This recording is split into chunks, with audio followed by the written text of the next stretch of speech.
Capítulo 187. As ações do mensageiro deixaram Klein chocado por 5 segundos inteiros antes que ele se recuperasse. Se inclinando, ele pegou a carta. Mesmo que o Sr. Azik seja incapaz de usar uma boa parte de suas habilidades como Beyonder por causa de sua perda de memória, ser capaz de enviar um mensageiro desses deve torná-lo poderoso o suficiente para lidar com um Beyonder sequência 7 ou 6. Seu coração refletia sua expressão de choque e inveja. Ele não desdobrou a carta imediatamente, em vez disso a colocou no bolso, junto com os charmes de sonolência. A carruagem continuou seguindo seu caminho. Quando Klein desceu na rua Narciso, ele instintivamente olhou para o motorista, Cesare, apenas para ver seu sorriso relaxado, como se não tivesse notado nada de anormal acontecer. Klein assentiu e voltou para casa depois de observar Cesare com sua visão espiritual. Ele olhou para a varanda e os canos no segundo andar e, pensando por alguns segundos, decidiu manter seu comportamento de cavalheiro e não tentar escalar os canos até seu quarto. Quanto às roupas manchadas, ele as levaria para a companhia de segurança Blackjorn amanhã e contrataria um profissional pelo departamento de polícia para lavá-las.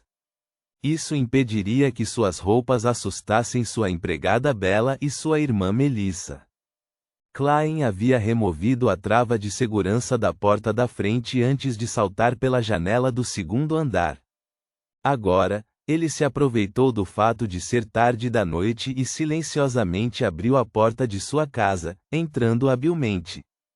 Depois de fechar e trancar a porta principal, ele deu um suspiro de alívio e subiu ao segundo andar com passos silenciosos. Parando diante de seu quarto trancado, Klein calmamente pegou uma carta de tarô. Ele a inseriu na fenda da porta e puxou levemente, abrindo com facilidade a fechadura especializada que ele mesmo havia projetado. Ele então entrou no quarto, trancou a porta e tirou suas roupas antes de relaxar completamente. Realmente me sinto como um ladrão, Klein riu e balançou a cabeça. Ele calmamente pegou seu revólver e o colocou debaixo do travesseiro. Depois que terminou tudo, ele acendeu a lâmpada a gás e sentou-se na frente da escrivaninha, pegou a carta e começou a ler, concentrado.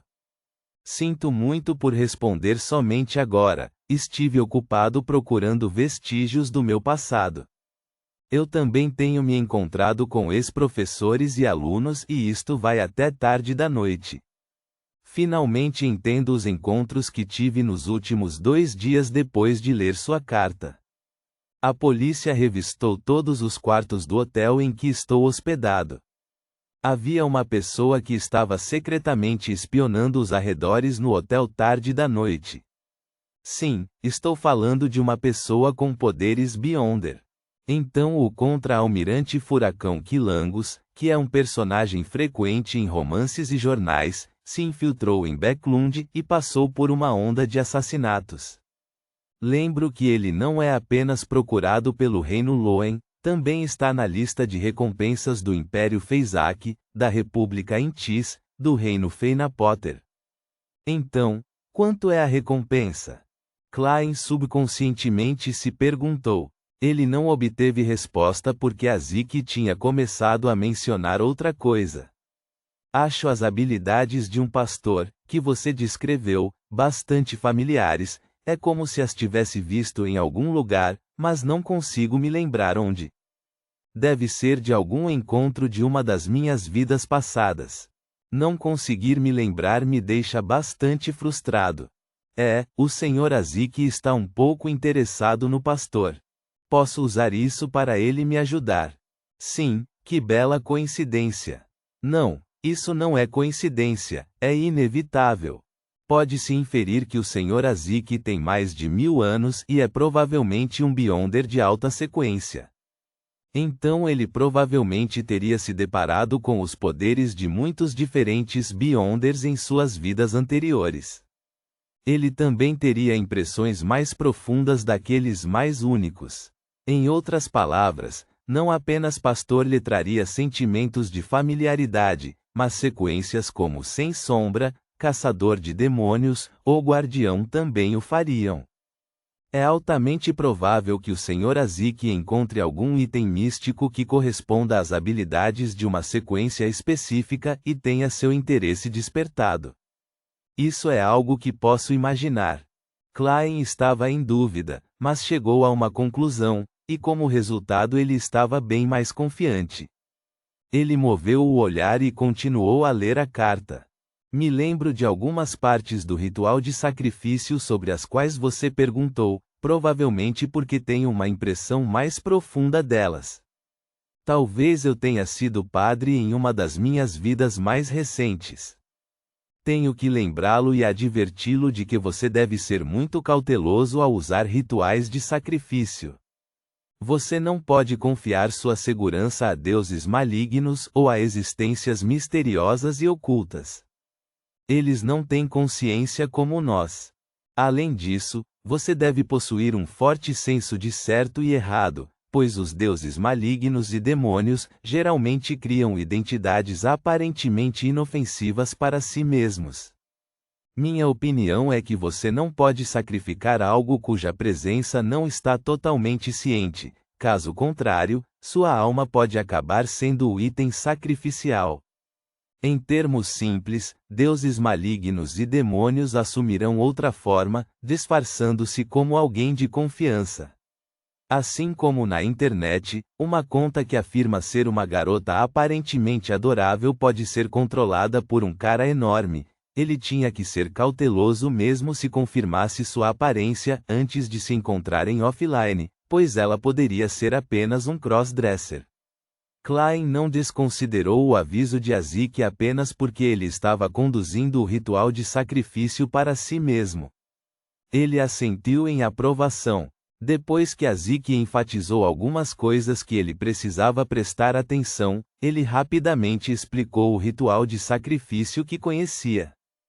Primeiro, monte o ritual.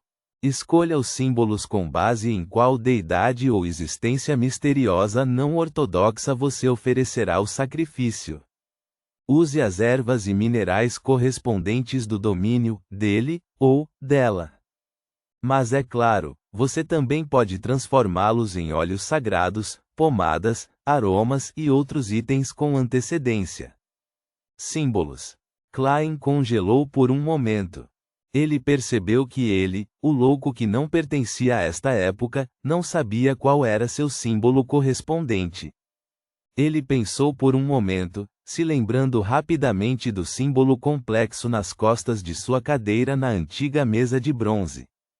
Era constituído por um olho sem pupila, que representava sigilo, e por linhas parcialmente contorcidas, que representavam mudanças. Esse deve ser o meu símbolo, ou mais precisamente, é isso que me simboliza no mundo acima do nevoeiro cinzento. Meu domínio é muito mais simples: sigilo, mudança, boa sorte. Mas não tenho muita certeza disso, então terei que tentar. Mesmo que o símbolo esteja errado, desde que eu consiga acertar meu nome honorífico, o alvo do sacrifício não apontaria para outra entidade. A pior coisa que poderia acontecer é o ritual falhar. Disso tenho certeza, pensou Klein enquanto esfregava a superfície do papel enquanto formulava um plano em sua mente. Seus olhos focaram na carta mais uma vez, lendo seu restante. Segundo, precisa ficar claro se o sacrifício precisa acontecer em um horário específico. Depois, siga os processos de um ritual normal, até terminar de recitar os nomes honoríficos e encantamentos do ritual. Você deve se lembrar de usar Iotan, Dragones, Élfico ou Antigo Hermes. Você deve usar os poderes naturais desses idiomas para estabelecer uma conexão direta com a entidade correspondente. Você pode criar os encantamentos exatos a serem usados, mas deve incluir os seguintes termos essenciais: rezar, notar, oferecer, reino, portões e abrir. Finalmente, Você deve usar materiais que tenham uma certa qualidade espiritual para criar uma conexão com os poderes naturais do encantamento. Isso permitirá que você construa um túnel que se conecte aos portões do reino onde a entidade correspondente reside. Se a entidade estiver interessada, seu sacrifício estará completo. Este passo não é absolutamente necessário.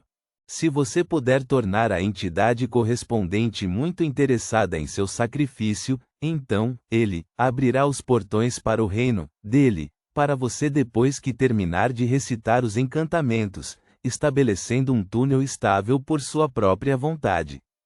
Claro, isso frequentemente implicaria perigo, já que o resultado ortodoxo é que deuses ocultos relativamente amigáveis raramente fazem isso.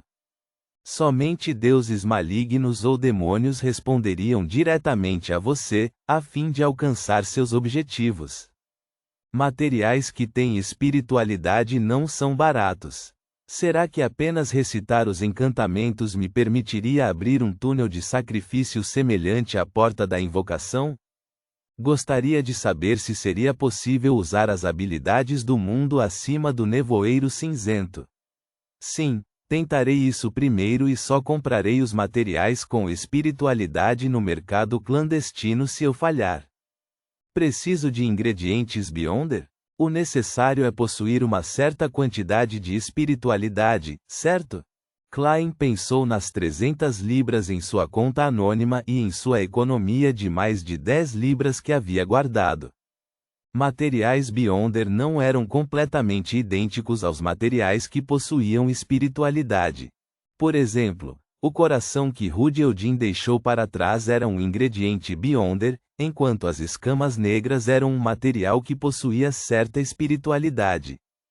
Depois que terminou de ler a carta do Sr. Azik, Klein esfregou os dedos e acendeu uma chama de espiritualidade. Ele queimou o papel até virar cinzas e o jogou na lixeira. Já era noite e Klein não tinha pressa em tentar o ritual. Ele pretendia primeiro fazer um plano e passar por tudo o que precisava ficar atento antes de colocá-lo em prática. Ele tinha uma vaga compreensão de suas limitações há muito tempo. Ele era cauteloso e racional quando se tratava dos planos que havia feito. Mas, uma vez que os eventos se desviavam de seus planos originais, ele facilmente consideraria apenas os aspectos positivos e desconsideraria os ruins quando era forçado a agir. Uma descrição mais simples seria que uma ação precipitada facilmente o levaria a cortejar a morte. Klein estendeu a palma da mão para cobrir o rosto. Reticências. No dia seguinte, Dan Smith, que havia se comunicado com os punidores a mandato e consciência coletiva das máquinas, começou a designar missões. Klein também recebeu sua tarefa, ele foi encarregado de investigar várias pessoas que tinham conexões com Lanevos. Mas por causa de sua sugestão e da política dos falcões noturnos, ele não precisava ser responsável pelas pessoas que já havia encontrado anteriormente. E claro, Klein continuou com suas aulas de combate à tarde. Dan também não lhe atribuiu o papel de investigador principal. Backlund, Burgo Houston, em um prédio com um estábulo e jardim. Quilangus, que tinha um queixo largo e olhos verdes escuros, olhou para o homem inconsciente diante dele, tirou as roupas do homem e as vestiu. Ele então caminhou vagarosamente em frente ao espelho de corpo inteiro e viu a luva negra em sua mão esquerda se contorcer, e observou muitas linhas distorcidas aparecerem na parte de trás. Alguns segundos depois, Quilangus viu um fino véu de luz envolver sua figura. Seus músculos, pele e ossos começaram a sofrer uma transformação estranha. Algum tempo depois, ele se transformou no homem inconsciente, completamente idêntico em altura, aparência e comportamento. Ponto.